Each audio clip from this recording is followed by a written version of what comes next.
sejauh mana transparansi ini bisa disampaikan.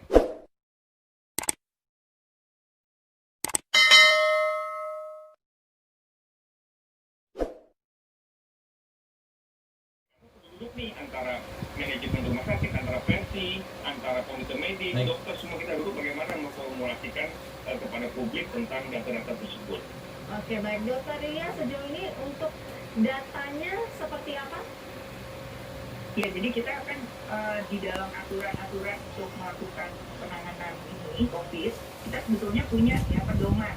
Pedoman itu ada di dalam KSK, baik itu nomor 413 tahun 2020 ya, mengenai bagaimana kita mendiagnosa COVID ya. Bisa COVID itu adalah suspek, bisa probable, dan ada konfirmasi. Dan kemudian di probable disebutkan bahwa apabila pasien dengan keluhan gangguan napas berat tetapi meninggal dengan gambaran klinis seperti COVID dan belum ada hasil pemeriksaan laboratorium PCR, ini kita bisa melakukan protokol COVID itu tata laksananya. Karena rumah sakit tidak ingin membuat risiko kepada seluruh pengunjung misalnya atau pengantar yang nantinya dalam prosesi pemakaman itu sendiri. Dan ini sudah ada, karena tertulis dengan sangat jelas bahwa itu manajemen seperti itu.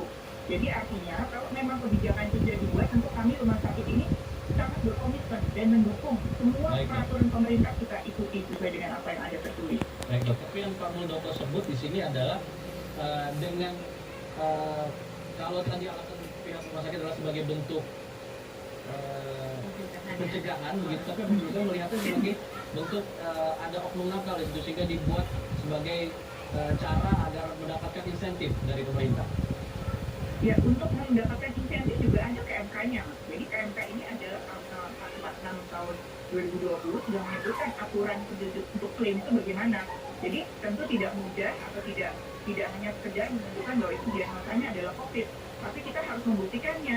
Satu dengan asesmen klinis bagaimana, resikonya bagaimana, pemeriksaan lab dan data dukungnya.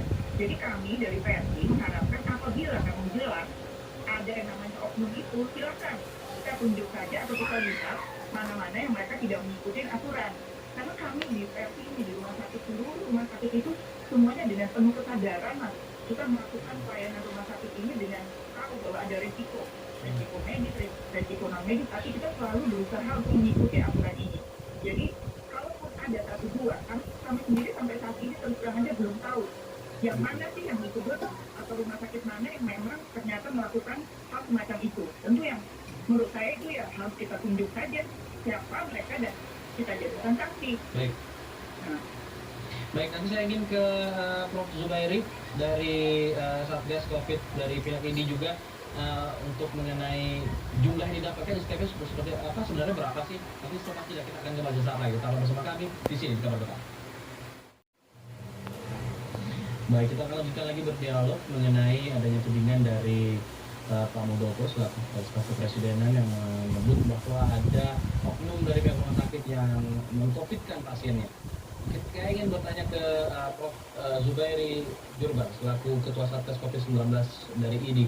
Prof, apakah Prof juga ada datanya mengenai berapa sih sebenarnya besaran dana yang diterima oleh sebuah rumah sakit untuk satu orang pasien yang dikenakan status positif COVID-19? Saya tidak tahu rinciannya. Yang saya tahu kan di awal sekarang ini pelayanannya tim verifikasinya ketika kali harus diverifikasi dipastikan dulu budayanya saya dengar dari Kementerian Kesehatan.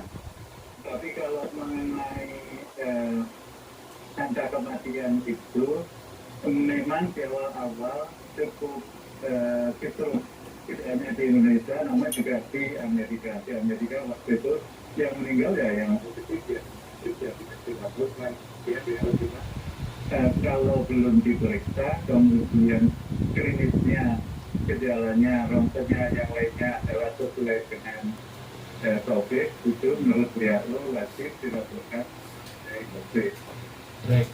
Nah kalau nggak salah konteks pembicaraan ini pada waktu di Jawa Tengah. Oke. Jawa Tengah sayangnya, itu sayang sekali, itu tesnya amat sangat kurang. Jadi itu mohon juga ditambah untuk bukan tes itu karena tes seluruh Indonesia ini dari instruksi presiden 2 bulan lalu kan minimal 30.000. Minimal 30.000 dari per hari ini misalnya sekitar 40 itu terkait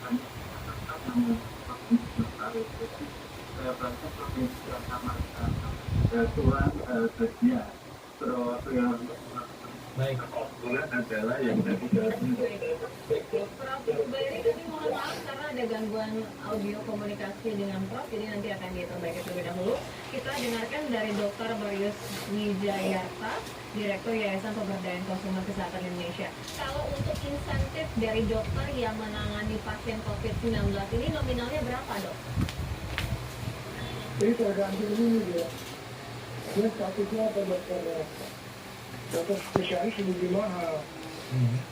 Berapa itu, Dok? Tergantung keahliannya juga. Ada ahli apa? Tapi kalau spesialis lebih mahal.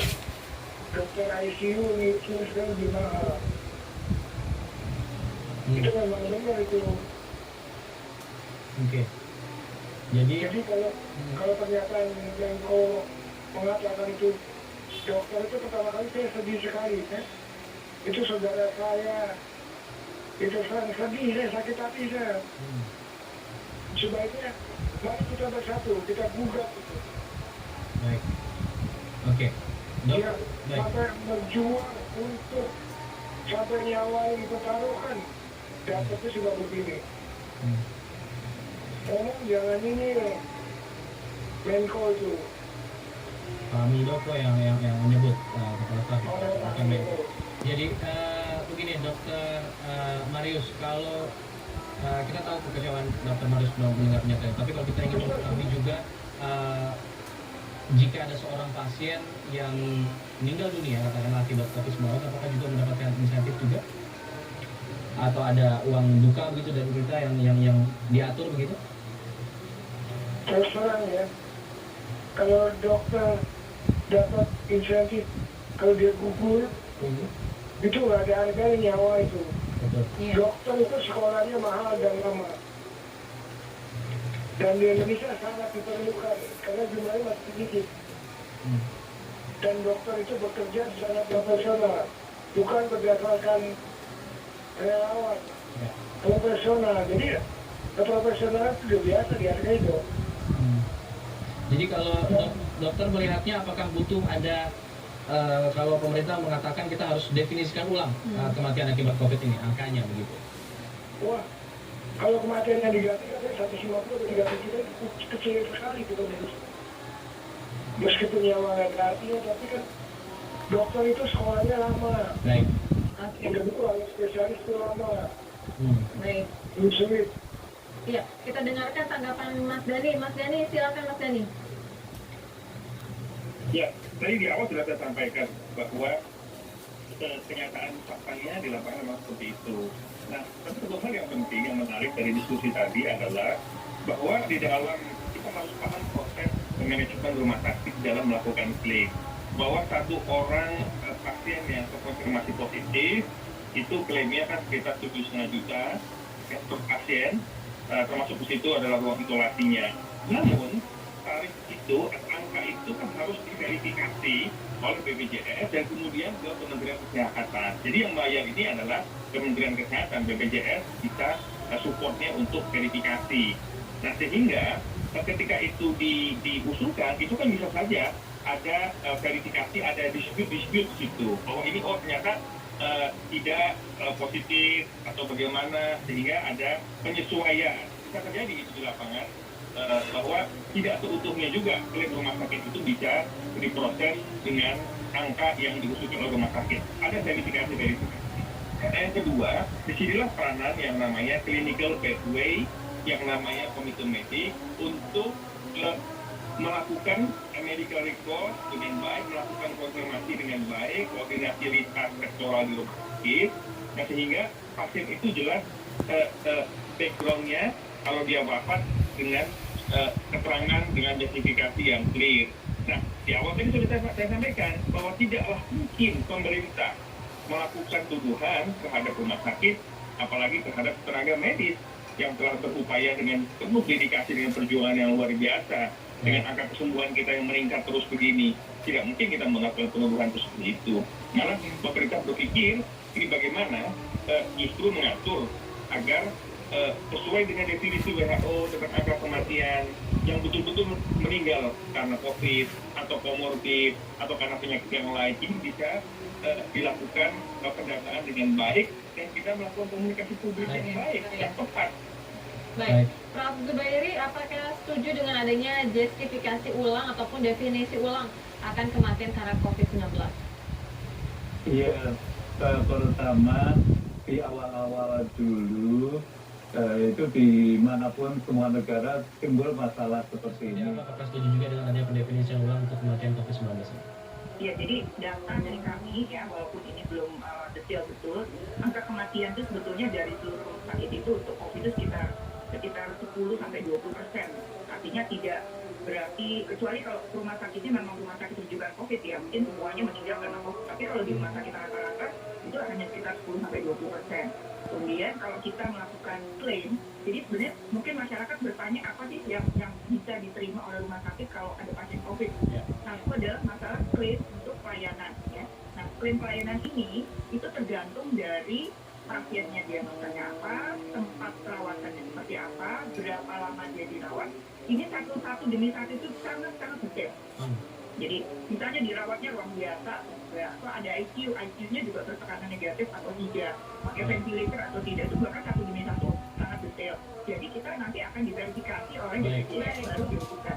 Nah, kemudian satu lagi yang saya ingin sampaikan bahwa mohon ya, kami ini rumah sakit ini kalau dengan pernyataan mengcovidkan pasien ada stigma ya, dan pengaruhnya luar biasa pada kepercayaan. Oke, baik, kami sudah Jadi tangkap. mohon Terima kasih untuk Zubairi. bisa ya kita lebih Baik. kita supaya semua kegiatan itu dilaksanakan dengan nyaman. Baik. Oke, baik. Gitu Baik. ya.